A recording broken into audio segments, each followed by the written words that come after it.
Lincoln was diagnosed with autism in July of 2016. I first started to get worried with Lincoln that there was something wrong or something was missing probably a little after he had turned 1.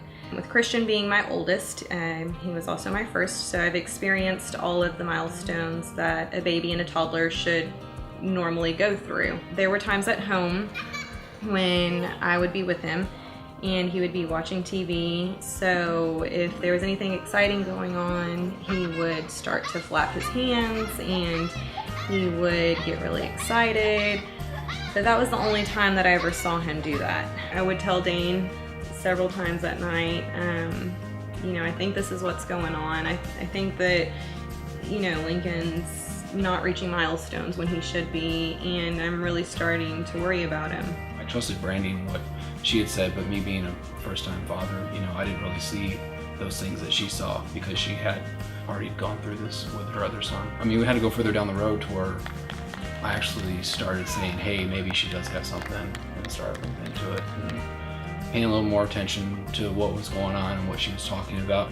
I honestly thought autism would have some kind of visible form on the outside. People ask me, what is autism? And I asked the same thing to myself when I found out about it. So I really had to look into it and see what was going on to give myself an explanation for it.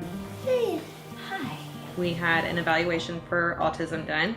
He had distal deletion of the 16th chromosome, which is super rare, but the 16th chromosome works a lot with your mouth, with talking, so Lincoln is nonverbal. I finally accepted that autism was what's going on for us. It's real, it's here, and Lincoln needed help. I'm Kristen. I am a Lincoln speech therapist. I have been working with him since September of 2016. He had no sounds whatsoever, vowel sounds or consonants, and he had no way to express any kind of communication, to express his wants and needs, to get help, to provide anything for him. We are currently working on him being able to express himself through sign.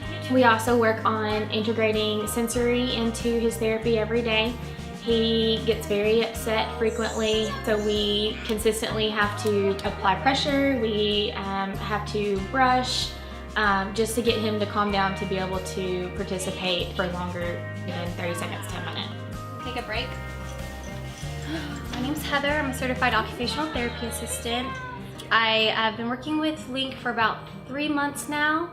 He gets agitated quickly if something is hard for him, and so he'll have an outburst, and so he loves doing like big jumps, and he's very like vestibular, so we'll do stuff where he's jumping, and I'll do proprioceptive input where I'll smush him with my peanut ball and like roll it on him. I'll squeeze his arms, and so that will calm him, so that way he can tend to task after that. We've been working on stacking blocks, being able to do insert puzzle. We've been working on coloring and brushing his teeth. So we've been really just focusing on him being able to attend to tasks. That way when he is at home or in the school environment, he can, really focus and start learning. I know, you're so good. My biggest thing that I want everyone to kind of learn from us is that there's nothing visible on the human body on the outside. So just be more understanding if you're out in public, because there are so many times that we choose to stay home and not go out to eat or not take Lincoln to the park. It's not because my child is bad or because we don't discipline him. It's because it's a mental condition. There are things that he doesn't understand, and it's for a reason. We are really excited and think that a service dog is going to benefit Lincoln because Lincoln is a sensory seeker. He loves tight bear hugs. He loves to be squeezed if he's in the middle of a meltdown. He likes anything that's wet, so the feeling of something wet is something that can soothe him. The service dog is going to be trained how to fill those sensory needs that he has if we are out in public.